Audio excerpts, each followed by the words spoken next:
कलाम मुबशर सईद साहब का। हालते ज़ार क्या रो के सुनाऊं तुझको, तू नजर आए तो पलकों पे बैठाऊं तुझको। खुद को इस होश में मदहोश बनाने के लिए आयते हुस्न पढ़ूं देखता जाऊं तुझको। तू नहीं मानता मट्टी का धुआं हो जाना, तो अभी रक्स करूं होके दिखाऊं तुझको। कर लिया एक मोहब्बत पे गुजारा मैंने,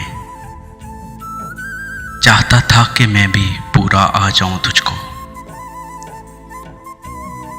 अब मेरा इश्क तमालों से कहीं आगे है,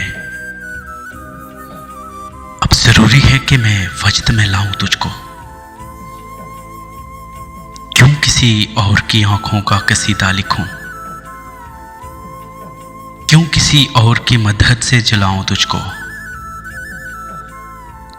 ऐन मुमकिन है तेरे इश्क में ज़म हो जाए, और फिर दयान की जन्नत में ना लाऊं तुझको। उसने एक बार फिर मुझे प्यार से बोला था सईद, मेरा दिल है कभी सीने से लगाऊं तुझको।